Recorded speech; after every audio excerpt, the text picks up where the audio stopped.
Friends, அனைவருக்கும் இனிய கார்த்திகை தீபத் திருநாள் நல்வாழ்த்துக்கள். எல்லோரும் வீட்லேயும் இன்றைக்கி விளக்கேற்றிருப்பீங்கன்னு நம்புகிறோம். நாங்களும் எங்கள் வீட்டில் ஏற்றி முடிச்சிட்டோம். அண்ணாமலையார் மலையில் மகா தீபம் ஏற்றிய அதே நேரத்தில் நாங்களும் வீட்டில் சிறு வழிபாடு பண்ணி நாங்களும் விளக்கேற்றி எல்லாம் வல்ல சிவபெருமானை எல்லாரும் நல்லபடியாக காக்கணும் அப்படின்னு வேண்டியாச்சு. நீங்கள் என்னெல்லாம் பண்ணீங்க, உங்கள் ஊரில் எந்தெந்த கோயிலில் என்னென்ன விசேஷம் அப்படின்னு கமெண்ட் பாக்ஸில் சொல்லுங்கள். எங்களால் நேரடியாக திருவண்ணாமலை கோயிலுக்கு போக முடியாததால் டிவியில் அண்ணாமலையார் கோவிலையும் அண்ணாமலையார் தீபத்தையும் தரிசனம் பண்ணோம்.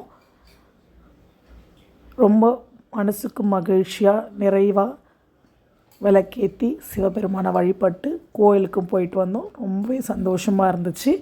நீங்கள் என்னெல்லாம் செலிப்ரேட் பண்ணீங்க அப்படின்னு சொல்லுங்கள். எங்களால் ஆன நைவேத்தியமாக பாயாசம் செஞ்சு சிவபெருமானுக்கு படைச்சி நாங்களும் சாப்பிட்டோம். நீங்கள் என்ன பண்ணீங்க, உங்கள் ஊரில் விசேஷமாக என்னென்ன பண்ணுவீங்க அப்படிங்கிறத மறக்காமல் என்னோட ஷேர் பண்ணிக்கோங்க.